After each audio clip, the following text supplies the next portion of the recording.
Hello, today I'm talking to Charley Barnes. Hello, would you like to introduce yourself and tell us a little bit more about yourself? Yeah, I'm Charley. Like to friends and readers, I'm Charley, and people in Donna's lovely group, I'm Charley. On my books though, I'm Charlotte, which is my full name, but I only really get called Charlotte when I'm annoyed with my mum. Just about the only time the full name is rolled out. But I write crime fiction under Charlotte Barnes, and I've got 3 books out, I think, from memory. It's like forgetting a child, that is, isn't it? But my first novel was a psychological thriller called Intention. And since then I've written The Copycat and The Watcher, and they're 2 like police procedure novels where you follow the same detective team. And the 3rd and final one of those is coming out next month. So March 15 that comes out, so that's a very exciting time. And somehow I've managed to be one of those people that's just like panic written their way through lockdown. So as well as The Cutter coming out in March, I've got All I See Is You coming out in May and Sincerely Yours coming out in September. Getting as bad as Duncan. But All I See Is You and Sincerely Yours are both like standalone psychological thrillers. So I've done the police procedure thing for a while. I'm going back to my roots and going back to the more psychological stuff. So that's what I write. And when I'm not writing, I'm teaching other people how to, because I'm a lecturer in creative writing, or creative and professional writing. But I prefer the creative part of the job title myself.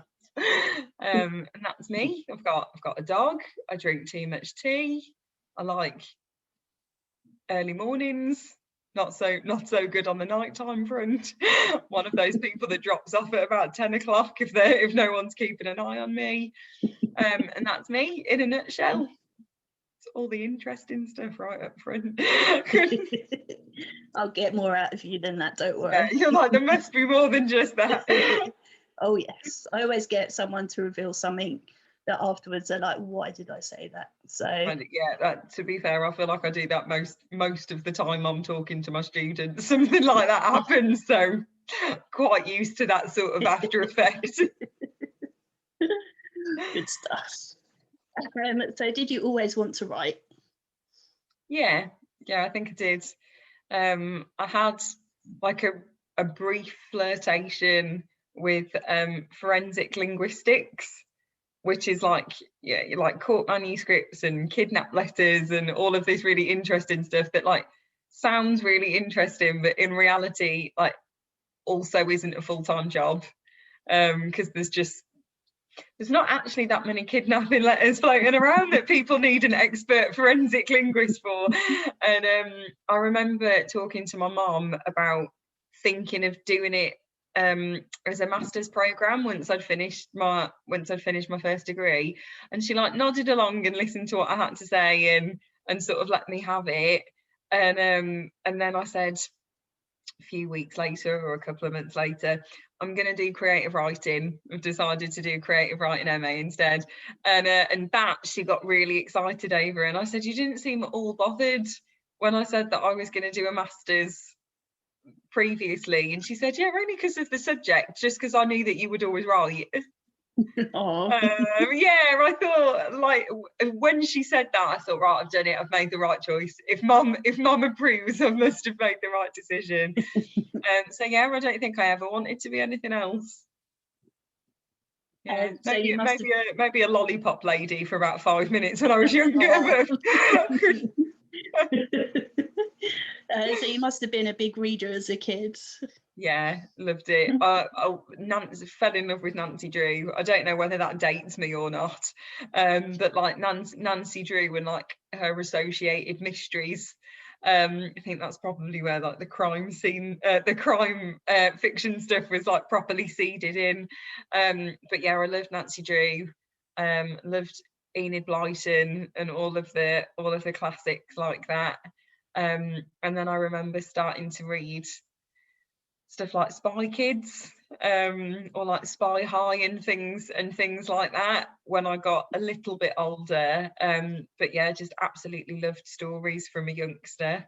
I just thought it was the best thing in the world to have this whole thing unfold out of your own head, which obviously isn't, well, no, it is how it works, but like it comes from the author's head as much as it comes from the reader's head. So it's just, yeah, I think I've always been a fan of like both sides of the coin. And how do you manage to fit in writing around your other responsibilities? As we were chatting before, it sounds like you have plenty. So, I mean, I mostly try and dodge my other responsibilities.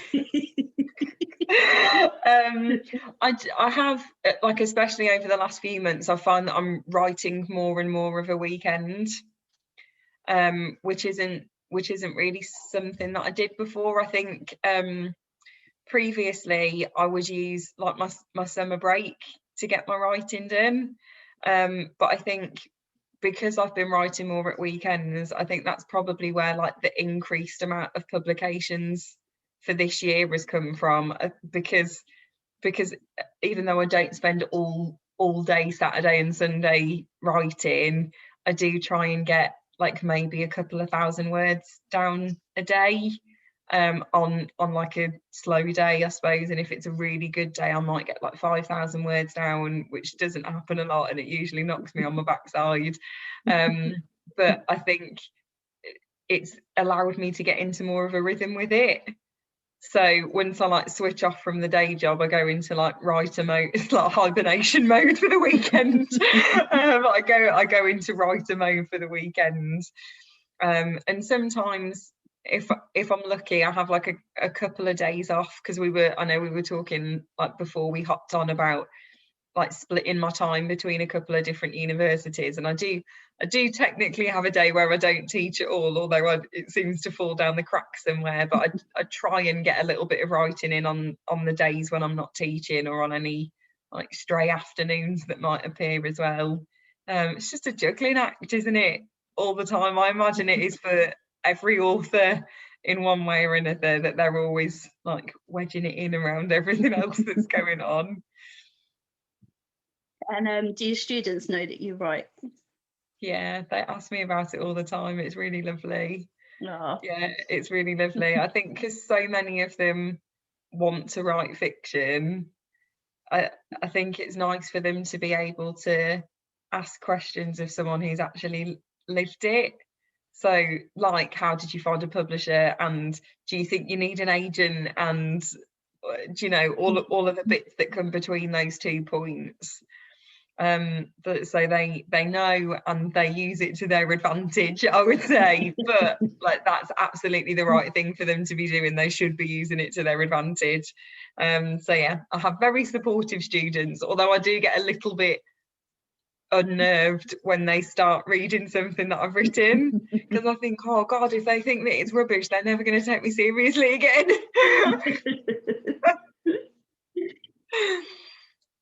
I'm sure that would never happen. Oh God, I hope from your mouth to God's ears, Donna, honestly. Would you consider writing any other genres? Funny you should ask. I think the last time I checked, although it's been probably about 10 days since I looked at it now, I am about 55,000 words into my first ever romantic comedy. I don't really know what came over me, other than I think during lockdown particularly, like whenever I've like clocked off work for the day and I've wanted something easy to watch, I've usually gone to a romantic comedy rather than like a crime documentary or a police procedure series. Like, I've just wanted something easy and light, and that basically that I can sort of forget about a little bit once I've watched it, without getting too nitty gritty about whatever the storyline is. And I think it must be the effects of watching so many romantic comedies. I found myself thinking, do you know what? I think I've got a story. So yeah, I'm about 55,000 words in, and I am nearing the end, I would say.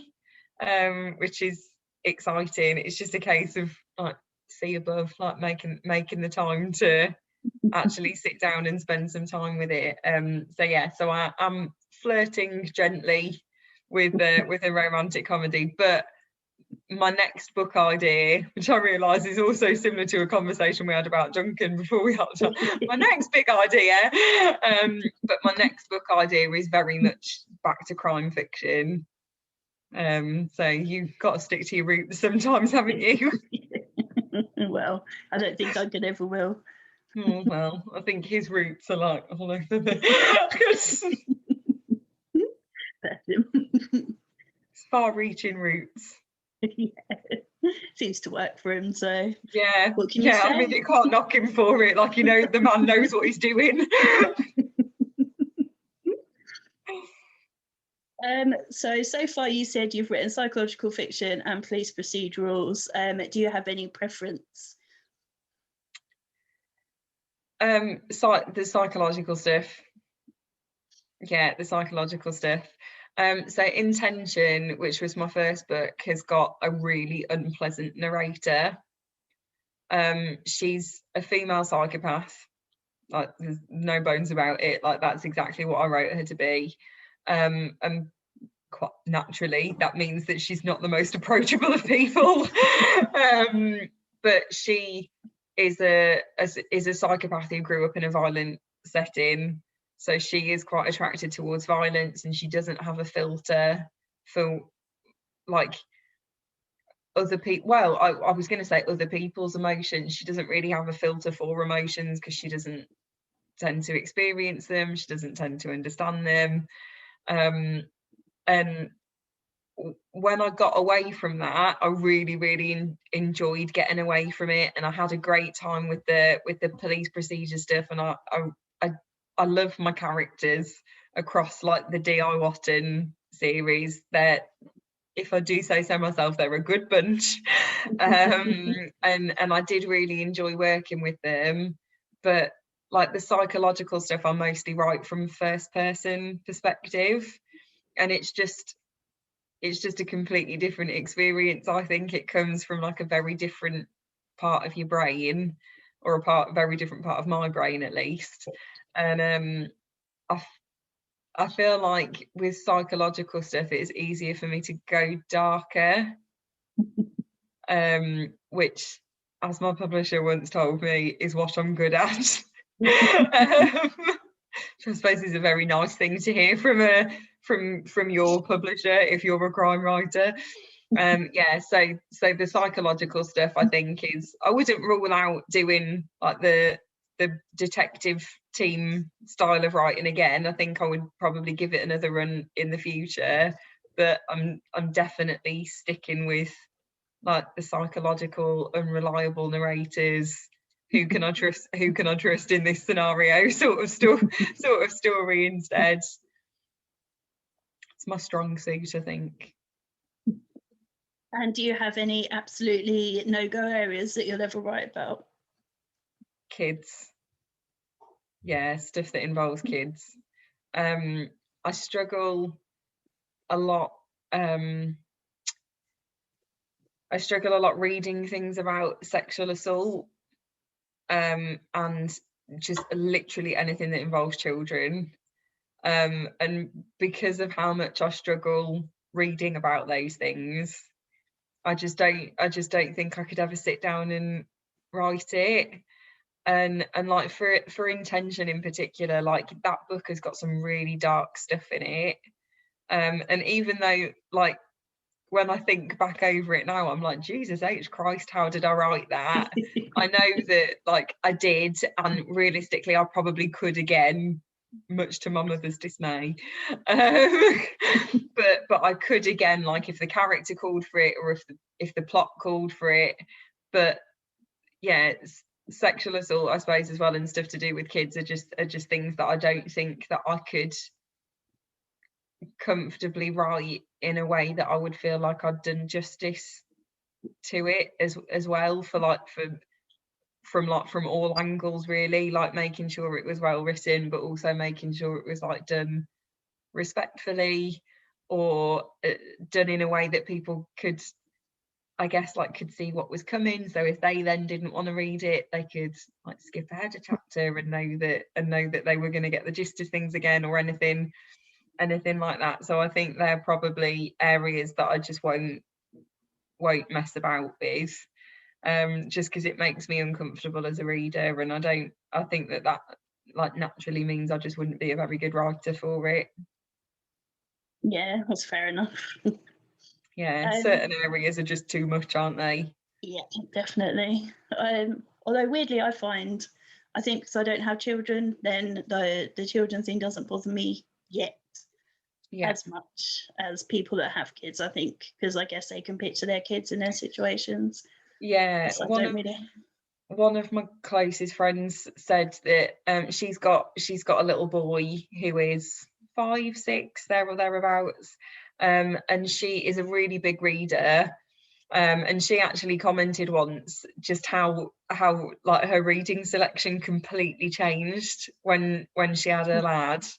And she said, and since him, like there's just certain books that I've read previously, and the thought of reading them again just turns my stomach, because I just wouldn't be able to get through the plot a second time over, like having a little one at home. So yeah, I agree. I think it does like have an impact on what you can and can't stomach. Yeah. Which of your books would you most like to be a character in? I don't think I'd feel safe being a character in Intention. So for that reason, probably, can I say one that isn't out yet? Yeah. Yeah, probably The Cutter, I think, because I feel like over like The Copycat, The Watcher and The Cutter, like the whole team just get closer and closer together, and like each book, even though it's the same detective team, like each book puts a different character under the microscope, as it were. So the detectives who were like really at the front of it in The Copycat will like fall into the background a little bit in The Watcher, and like a couple of the others will have the limelight, and it's the same again in The Cutter. But I feel like in The Cutter, they've effectively been working together for like quite a long period of time, and like they're all in a really good rhythm with each other, and there's this like gentle office humor that comes about, and there's like allusions to inappropriate jokes being made about I don't know, like after a fire has taken place, the whole team has breakfast sandwiches and someone makes a joke about the bacon being too crispy. And one of the detectives is like, really? No one's going to make a joke about that? We're just gonna let that slide. So there are moments in that where like you really sense their closeness, and like how open they can be, and how like silly they can be around each other, even in the middle of a case. So I think I wouldn't mind being dropped into The Cutter, like for that reason, not because of the storyline, because the storyline's like yeah, I was going to say the title doesn't sound particularly safe for characters. No, it's not the least threatening title I've ever heard for it.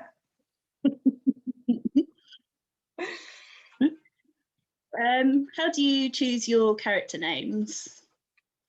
They have to be people who I don't know. So I'm a big believer in just like pulling up 100 of the best baby names from whatever, and I try and think as well, like in terms of dating my characters. So like if I've got a character who's around 30, I might pull up like the 100 best baby names for girls from, I don't know, 1980 whatever, so I can pick a name that like fits the age that I want them to belong to, but beyond that, it just has to be someone that I don't know, or if I do know someone with that name, I can only give that name to like a minor character who might not really be in there that often. But if it's a character who I'm going to be with for the majority of the book, it's almost like a conflict of interest, because I'll be like, oh well, I can't write that because so and so wouldn't do it, even though do you know? So Yeah. I get like this bleed through from like who the real person is versus who the character is. Yeah, so as long as I don't know them, that's like my first point of elimination.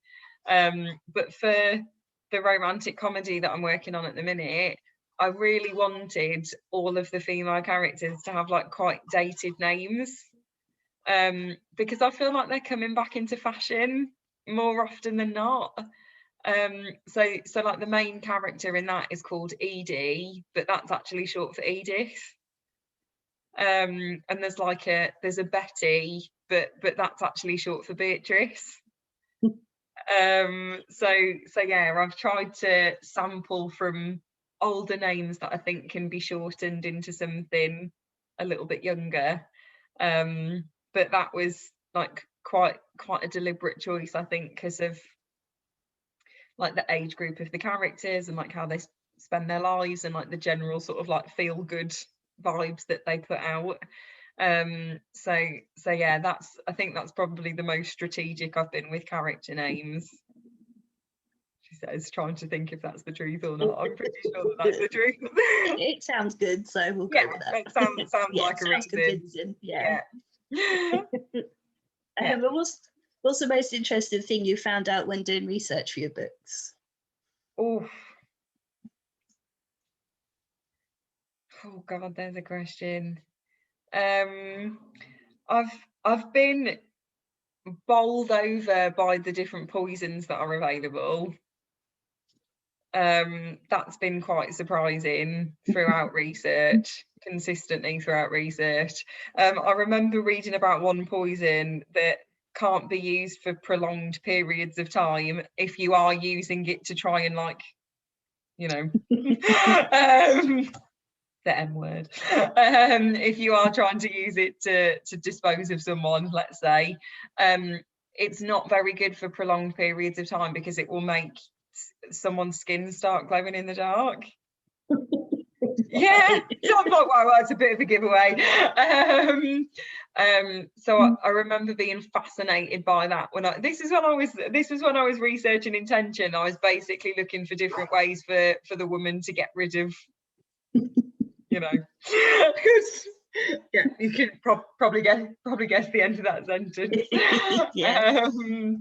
And I also remember doing some research about sulfuric acid and like how much of the body it gets rid of. Oh, that's such a horrible thing to say. I'm so sorry if anyone's watching this back and they're really squeamish.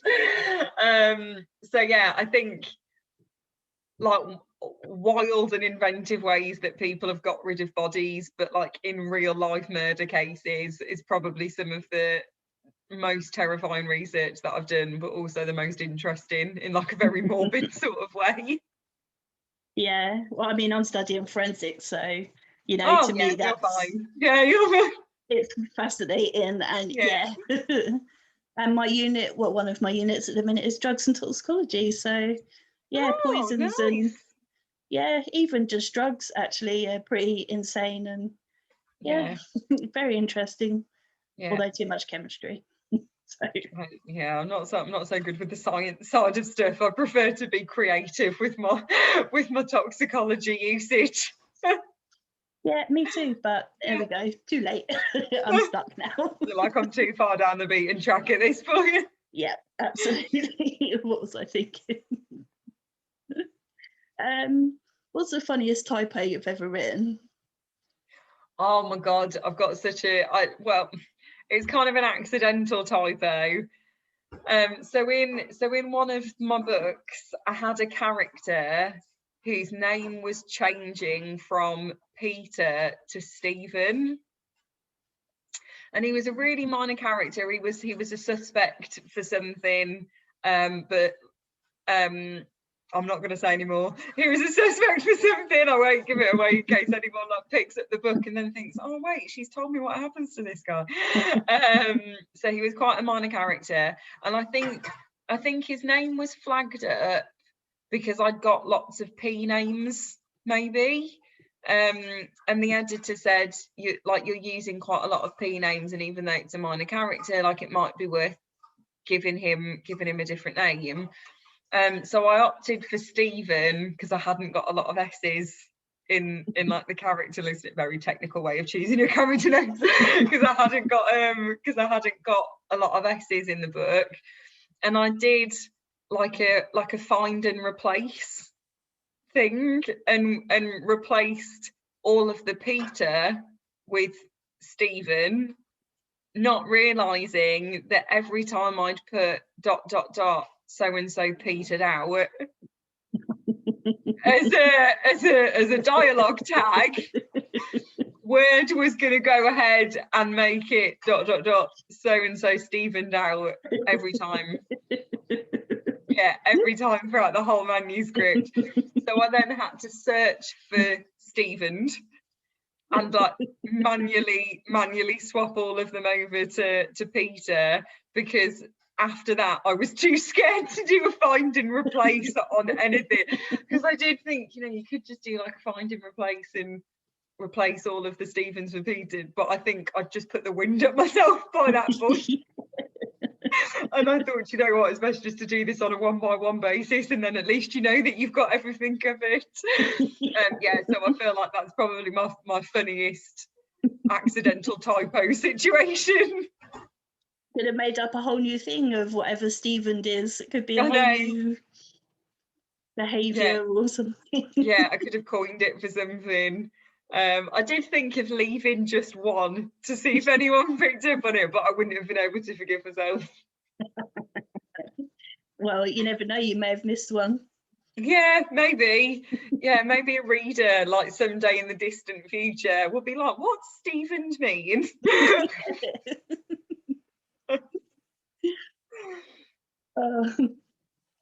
If you were able to spend a day with any author, dead or alive, who would you choose? Oh, Mary Oliver, which I realise is probably or potentially quite an unexpected choice for a crime writer. When I'm not being a crime writer or a lecturer, I'm being a poet. And I discovered Mary Oliver last year. Unfortunately, about 12 months after she passed away, I found a love of her work. And I don't know whether it's because of the last year or because of everything that we've gone through in the last year, but she, like, her work's just stunning anyway, but she had, and through her work shares, such a special relationship with nature, and her connection to it and her awareness of it, I find just really inspiring. And I think the fact that she encourages a reader to just sit with their surroundings for a while and think, like, when you take away materialistic stuff and when you take away all of the stuff that you have to do every day, and you just give yourself time enough to be, like, what do you actually start to notice? And I feel like that's probably something that lockdown has forced a lot of us to do anyway. And I've read like so many of her collections, but at the same time I try and ration them because I'm really scared of what I will do when I run out. And I know that what I will do is just start reading them over again, realistically. But yeah, just to sit and talk with Mary Oliver for a little while, and like, if she could have her dog and I'd have my dog, it'd just be beautiful. I feel like we'd have a really wholesome afternoon together. Yeah, that sounds amazing, actually. Yeah, you're like, yeah, I'll take an afternoon like that. Yeah, absolutely. I mean, any day. What's your biggest fear, and would you ever write about it? Somewhat embarrassingly, perhaps for a grown woman, who writes crime fiction, I am quite scared of the dark. Although a flatmate at university once told me, you're not scared of the dark, you're scared of what's in the dark. And I'm like, well, that's just semantics, isn't it? Like, either way, I would prefer it if you didn't turn the light off. So yeah, I am quite scared of the dark, and I'm really I suppose like quite fascinated by things that play around with it, but I feel like something like that is easier to do in film rather than in literature. And I don't know whether you've ever watched the film Lights Out. I think so. So it's a horror film that came out, I don't know, I'm probably going back a few years now, and the premise of it was that there's this creature, cretin, spirit thing that only appears when you turn a light out. And like, for me, I'm like, this is it, this is how it ends. Like, even watching the film, I was like, oh god, this is it, this is going to be what takes me out. So I think there's interesting stuff to do around like what's in the dark and what we can and can't see, but I don't really know how I would use it in writing. There must be a way, and there must be writers that have like played around, probably more in horror fiction, I suppose, than in crime fiction. But yeah, I don't know that I could do it without making myself feel really uncomfortable. So maybe when I'm a grown up and I'm not scared of the dark anymore, I might be able to find a way to like shoehorn it into something then. But if it makes you feel any better, I'm 10 years older than you, and when we had a complete power cut, I got in my car and went and sat in the McDonald's car park because it was bright, because I was terrified of sitting in the house in the pitch black. Yeah. Yeah, so, that makes me feel a lot better. Yeah. So you're not alone by any stretch. Like, I have read enough dark fiction to know how this ends. It is not looking good for me unless I can find a light source. And it's so quiet. When there's no electricity, it's so quiet. It's creepy. Yeah. Oh, yeah. I remember when I was a kid, we had a power cut in the house, and it was me, my mum and my sister. And I think the power cut must have happened like quite close to bedtime. And we decided that the only logical way of getting through it, fast and loose use of the word logical, but we decided that the only logical way to get through it was to drag my sister's mattress into my mum's room, and I got into bed with my mum, and my sister got on the mattress, and we all stayed awake and talked until the last tea light went out, and we had like a little impromptu sleepover.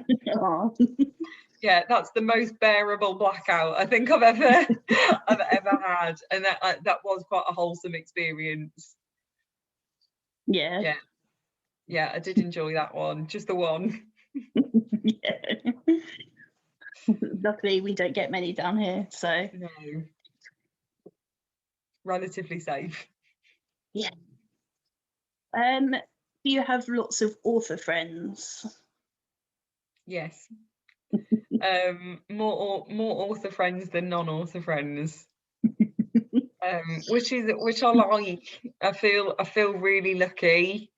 Yeah, I do feel really lucky, and I think I've met like even more of them like through poetry and through work, and like one way or another I've just been really, really fortunate that I've often been surrounded by people who want to write, which I think is like not only really motivating but also really inspiring to sit and throw ideas around and to hear about what other people are doing. And it's like having your own cheerleading squad all the time, and like who doesn't want that in life? Absolutely. Yeah, but I have lots of author friends, and I'm grateful to each and every one of them actually, because at one point or another they've likely had to do something to buoy me up a little bit or get me through the last leg of a book. So yeah, lots of more authors than non-authors, but I treasure my non-author friends as well. No favourite. Yeah. Neither do I, definitely not. And do you get a lot of feedback from your readers? Yes, which is really lovely. I had a poetry collection come out earlier this month, and what's been really nice about that is that, like, as people have been reading it, they've been contacting me to say, like, which pieces were their favourites, which is really lovely. Yeah, really, really lovely. And it's nice to, like, hear reader theories from people who are, like, reading one of the crime novels and thinking, oh, actually, I think I'm pretty sure so and so did it, and I'm like, and like, oh God, even I had a meeting with my line manager at work earlier today, and she said, so I'm reading Intention. And I thought, oh God. Yeah, I'm reading Intention. And she said, Charley, I just can't believe that someone like you wrote this. And I thought, well, given how, like, sour the story is and character is, I thought I'll take that as a compliment, really. But yeah, people are, like, always quite quick to get in touch, I find, about stuff that they've read, and it's really nice to have that. Yeah, it's really nice to have that interaction with people, because I think that's motivating as well. Yeah, I think that, as much as anything else, can, like, spur you on to, like, get the next book done. Sorry, I got a puppy off camera. Puppy's just made another entrance. He's like, you're doing a Zoom without me, what are you doing? So yeah, I do talk to readers quite a lot, and as grateful for them as I am to author friends, actually, for being like, when's the next so and so novel, and when's this and when's that. Yeah, I find that very motivating. Yeah, we're quite a demanding bunch, aren't we? Yeah, but it's good to have that pressure. That's good to know. Yeah. When I get told off for asking when the next book is, I'm like, well, actually.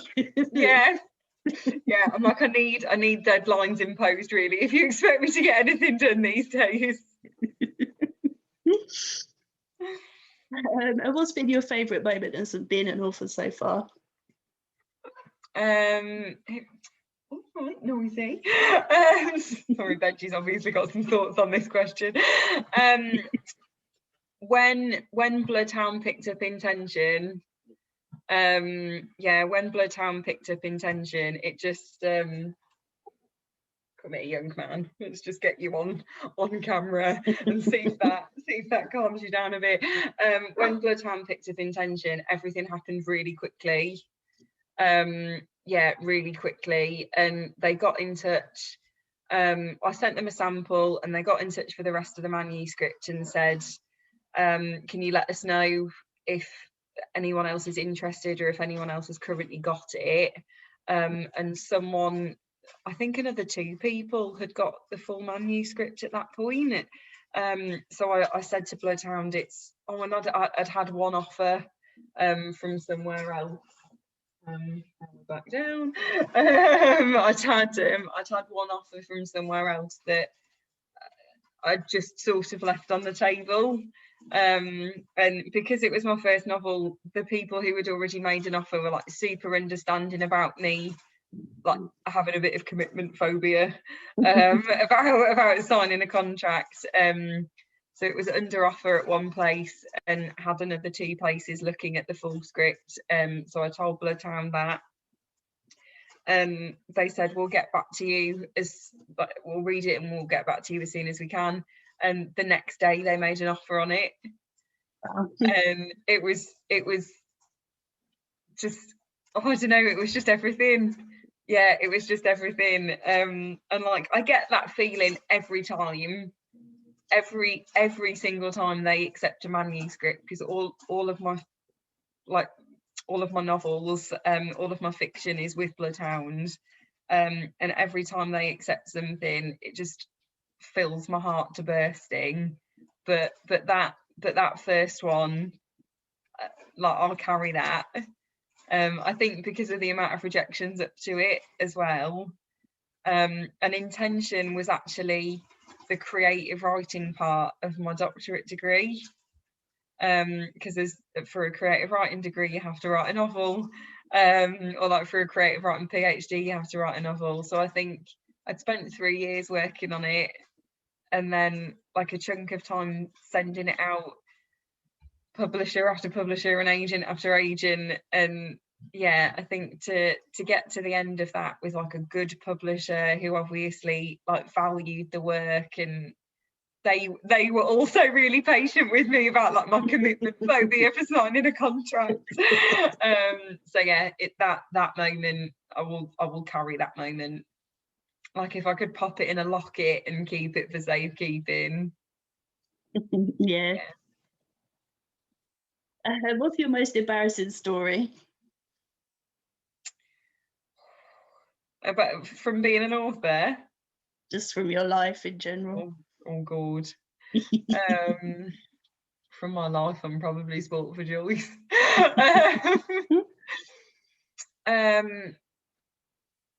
I'm trying to think now through like hideous early teaching moments. And I remember like when I first started out teaching, I used to get really, really nervous before I would address a class, and I would misspeak a lot. So I have a lot of stories where like the wrong word came out. Mind you, that still happens now, but I'm pretty sure that's just my age. Just wait, it gets worse. Early onset. It don't get no better, I tell you. Yeah, no, I don't. So I think that's probably it now. I've had it. As long as the writing stays, though, I don't mind. Okay, so I can't believe that I'm going to divulge this, and this will be the thing that afterwards I say, I can't believe I said that. So when I was maybe like 19, 20, I got an abscess on like the very like my tailbone, so like the base of my spine, and it made me really, really poorly actually. And I was on like 3 lots of antibiotics all at once because they were trying to treat it without sending me to hospital. And then after kind of 3 or 4 days of 3 or 4 lots of antibiotics, they said, we're gonna have to send you to A&E because there's like this needs to be dealt with, and it needs to be dealt with like yesterday. So like we're gonna have to send you up there, and we'll call ahead because they'll need to get like a minor surgery team ready. And I remember saying to my mum, can we please go home first because I haven't got any makeup on? And my mum was like, well, no, we're going straight to A&E. So I'm in A&E with this abscess that's practically on my unmentionables, and my hair's in pigtails, I've got no makeup on, and Donna, I feel completely justified in saying this even all these years later, one of the most beautiful men that I've seen in my life. Oh no. Was strolling down the hallway in scrubs, and if I had to compare him to a stereotype, I would say that he was probably akin to a Welsh rugby player. That's the sort of beautiful that we're talking about. And I remember saying to Mum, he's going to say my name. And she was like, you don't know that, just wait. And then he gets to the end of the corridor and he's like, Charley Barnes. I'm like, that'd be me. And I'm there with this thing that's like now so inflamed and angry that I can't even stand upright because it hurt my back too much too. And just had to drop drawers for this beautiful man to have a little look at what was going on. And then to add insult to a sodden injury, it must have been a Friday because I remember him saying, we don't have a bed for you, but if we send you home for the weekend, we run the risk of the abscess basically causing like an infection in your blood, because of the infection that's in the abscess. And he said, but the other option is that we give you a local anaesthetic and we do the procedure while you're awake. And I thought, you're not really giving me a lot of options here, if I'm completely honest. But I thought, well, I don't know, I don't know that it's worth waiting and then making myself more poorly. So I thought, right, Barnes, you're just gonna have to brave this one out. So I was like, I'll take the local anaesthetic and we'll do it, and I'll be brave, it'll be fine. So then not only had I had to drop drawers in front of him, I had to stay with drawers dropped for him to complete the procedure. And I would say that is probably one of the most embarrassing few hours actually in my life to date. Yeah, that's yeah. You're like, you're right, that is a rough one. Yeah, that's pretty. Yeah, but like at least I got a good story out of it. And I mean, I've changed so much since I was that age, and he must have seen so many arses since I was that age that I dare say he wouldn't recognise me in a heartbeat anyway. So I could take a lot of comfort from that. Yeah, but you'd still recognise him, wouldn't you? Yeah, definitely. Could definitely pick that man out of a lineup, Donna, I'm telling you now. I like your style. Yeah. If you were stranded on a desert island, what 3 things would you want with you? I would want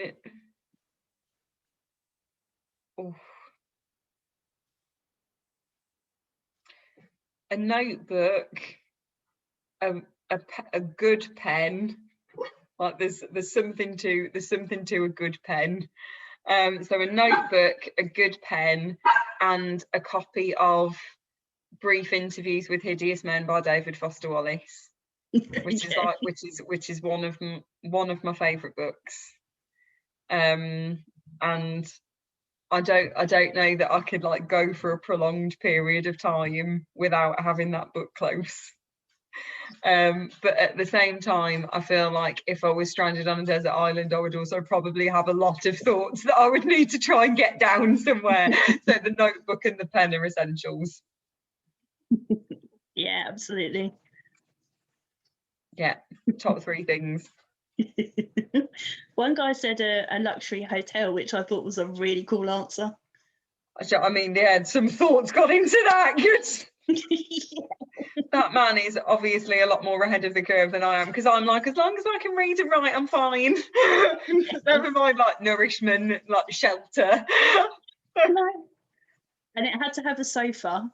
It was a luxury hotel with a nice sofa. That was his very strict rule. I mean, it's not a bad shout, really. Yeah. And yeah, he's obviously thought about that quite a lot.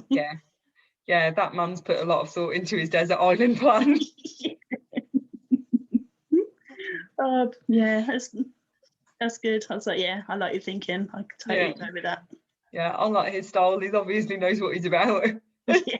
He's like, I've got a set of basic needs and I know how to get them met. Yeah. If you were to invite 4 famous people to a dinner party, who would you invite? David Foster Wallace. Sorry, dead or alive? Can they be dead? Yeah, okay. It's your dinner party, so. David Foster Wallace, Mary Oliver, Oscar Wilde.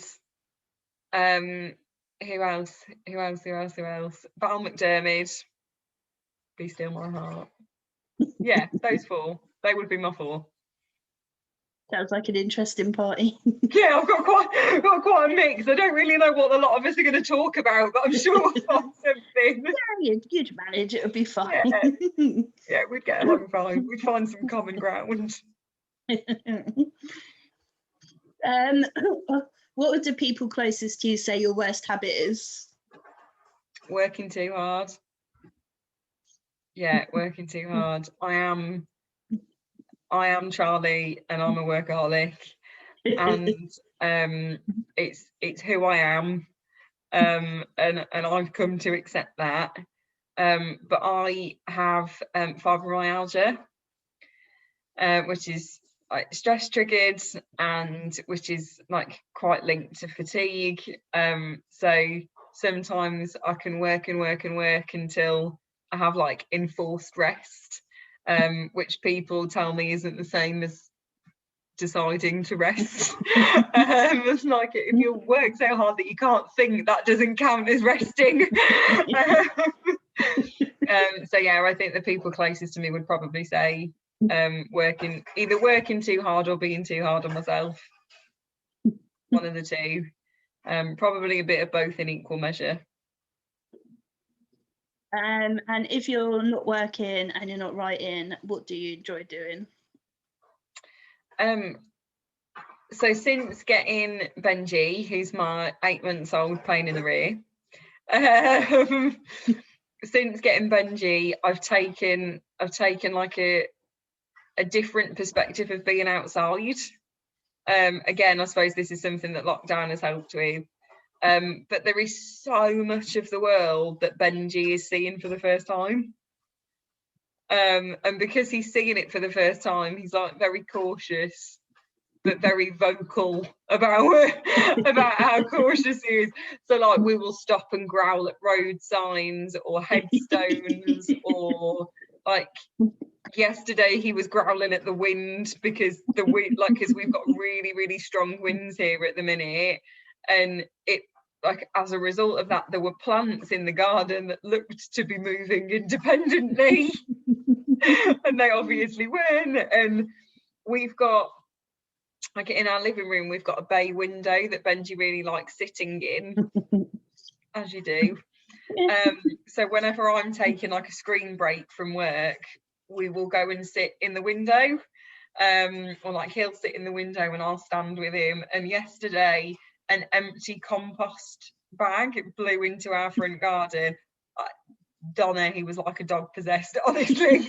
Like, I actually had to pick him up because he was like scampering so much at the window pane. He really, really had a lot of thoughts about it. And I think being outside with Benji, whether it's going on a walk or even whether it's just like, he really likes bird watching in the back garden and just little things like that. So being outside with Benji somehow is probably what I'm doing if I'm not writing, or if I'm not reading, because yeah, he's really encouraged me to see things a bit differently, and try and, I don't know, like, it sounds real cheesy, but just try and like reconnect with things, I think, because stuff that I'm like, yeah, that's, you know, that exists. Benji's like, yeah, but it exists. So I'm trying. Do you remember the old O2 advertisement campaign that was like, be more dog? Oh yeah. Yeah. I feel like Benji has brought about like a bit be more dog in the Barnes household as a whole, actually. Yeah, we're all a little bit more be more dog since Benji came on the scene. Oh. Yeah, it's been good for us. Yeah, it's nice, isn't it? Yeah. Yeah, it's probably a favourite part of my day is getting outside and walking my dog. Yeah, I think it's very good. Like, not to start like a potentially difficult conversation, but I think it's very good on like the mental health side of things as well, just because, like, again, we were saying like before this started, like in terms of like what we get out of the house for now, and like, if it weren't for Benji, I would literally go days on end without leaving the house. And that's not in like a hermit introvert writer sort of way. That's in a, I literally don't have a reason to leave the house during lockdown because all of my teaching is online. I am very fortunate in that like someone else does the weekly shop in our house, so I don't even have that excuse to be going out anywhere. So unless it's for a doctor or nurse's appointment, I don't really do much. Like, Zoom is everything now, isn't it? So if it weren't for that crazy git, I probably wouldn't leave the house much at all. And I know that, like, whatever the world looks like after COVID, I know that not leaving the house much, like isn't always going to be how life is. Like sooner or later, like things are going to like gradually return to something like normal, and it is important that like I'm not scared to leave the house. And so Benji, just for keeping like a foot out the door, I suppose, has been really good for making sure that I don't become too insular. Yeah, I think dogs are very good for that. Yeah, and I'm lucky when I live on a massive road, and we tend to go out at the same time, so we see the same people, and it's quite nice to see another face, really, and speak to someone. Like, wow, there's still people out there. Yeah, completely. So Benji didn't come from a breeder. Benji came from like an accident amongst two family pets. Right. Because like humans aren't the only ones that get bored during lockdown, as it turns out.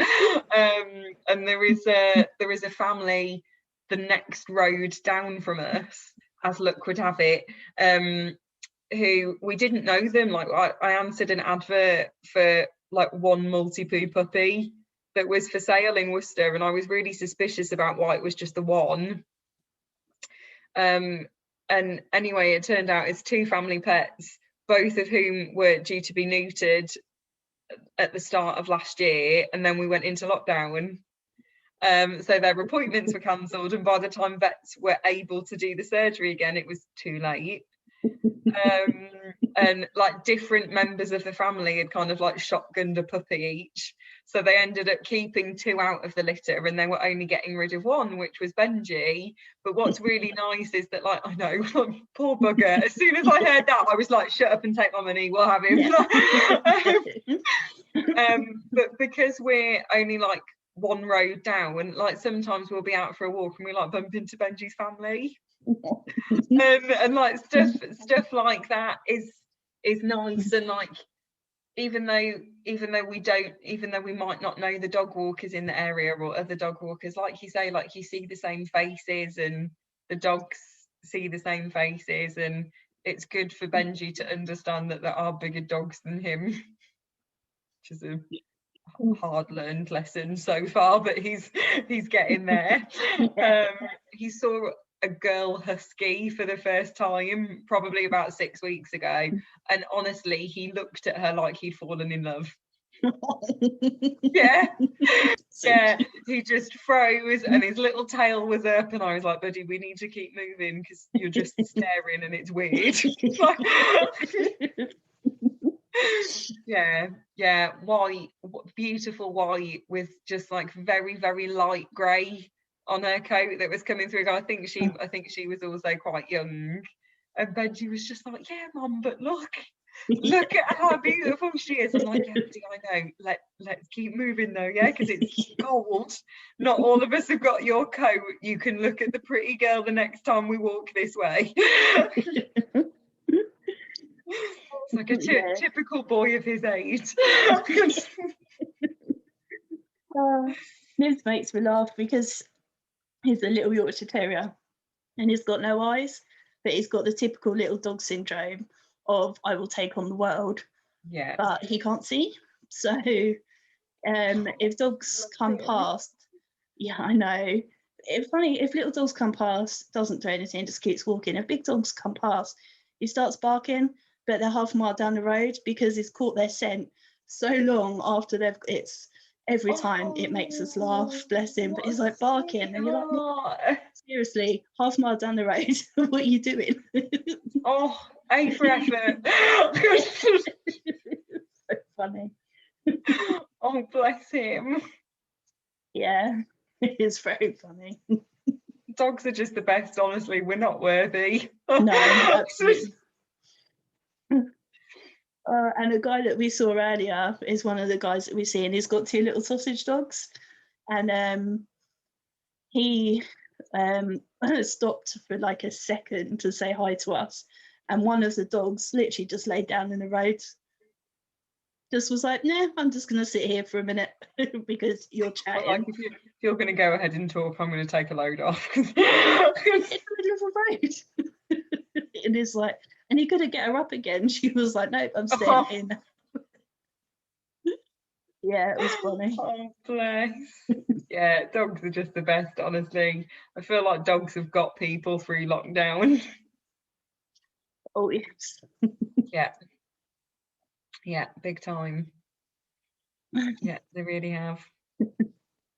So the last thing that I'll ask you is what's coming next? Oh, God. So the Cutter, which is out on the 15th of March, and like a little overview of the Cutter to kind of wet people's whistles for what's to come on that, is that at the start of the book, a taxidermist is murdered, and the taxidermist studio is like raided of like various different taxidermy structures, but the taxidermy structures start turning up at other crime scenes, Okay. and with them there are like messages left, and it soon becomes clear that the messages are targeted towards a member of the detective team, but we don't know who. And that's the Cutter. But then after the Cutter is All I See Is You, which comes out at the start of May, which I'm very excited for.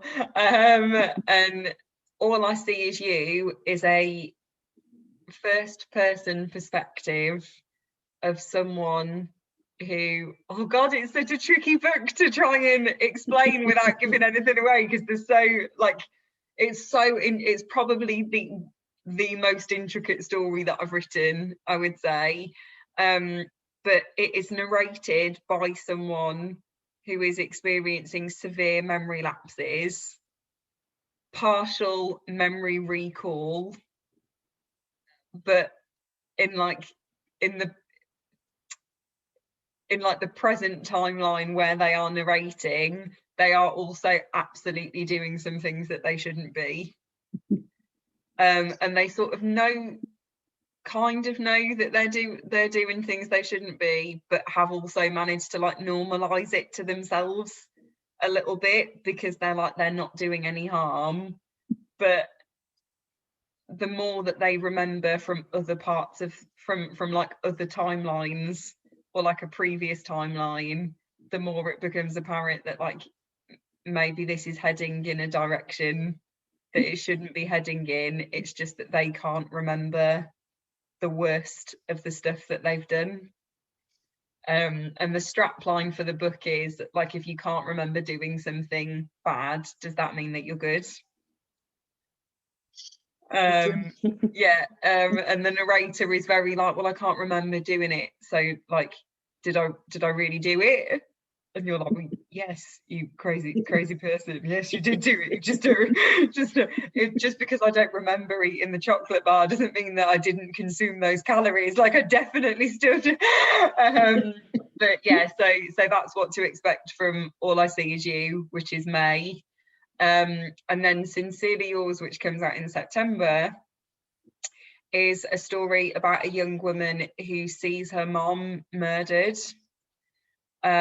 But the person who's responsible for her mum's death didn't know that she was watching, and he writes to her to apologise.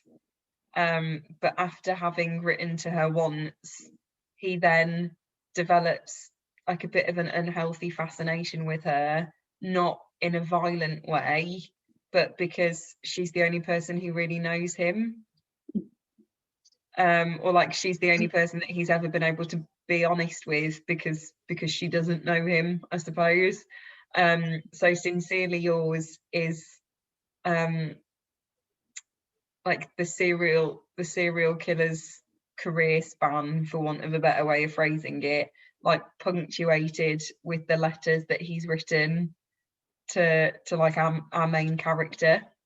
And it's kind of like her life shared with him through these letters. And so that's Sincerely Yours. But there's a lot of secret weird stuff that happens in that book as well, which just seems to be like where I go to when I'm writing first person narrators, which I guess is what bloodhound meant when they said, like, go dark with it, stick with what you're good at. So they are the next three. So they are all my next things, which is very exciting. In for a very exciting year of it, I think. We'll be spamming Facebook and Twitter and all the rest of it with like all of the new graphics, like as one after the other gets a new cover reveal. I'll be like, now look at this book, now look at this one. But I'm certainly not complaining. That is not a bad position to have found myself in at all. I feel very privileged that I have so much coming out this year. And I hope that people read them and love them and have all of the questions about all of the weird characters, because they invite lots of questions, I suspect. But yeah, that's how it looks from here for this year, at least. After that, who knows? Probably gonna have to write another novel at some point, but that's for future Charley to worry about.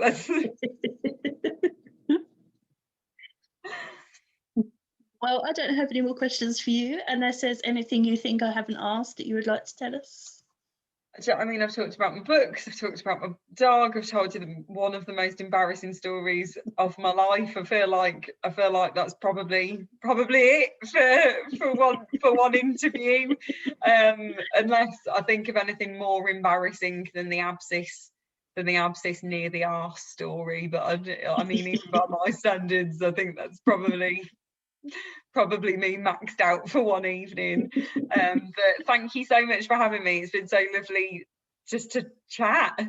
It's always really nice to do these things. So yeah, thank you very much for the chance. And yeah, I look forward to hearing any questions that anyone's got. And like, if people want to get in touch, because it's always nice to have an answer. Yeah, and do you just want to tell people where they can find out more about you? So I am Charley Blogs, so CHARLEY BLOGS, and I'm Charley Blogs on Instagram and on Twitter. So people are welcome to get in touch with me there. I've got like a ton of new friends requests on Facebook in the last 48 hours, I think, as I'm being added to like more and more like reader groups and author groups. So people are always welcome to just chuck me a friend's request.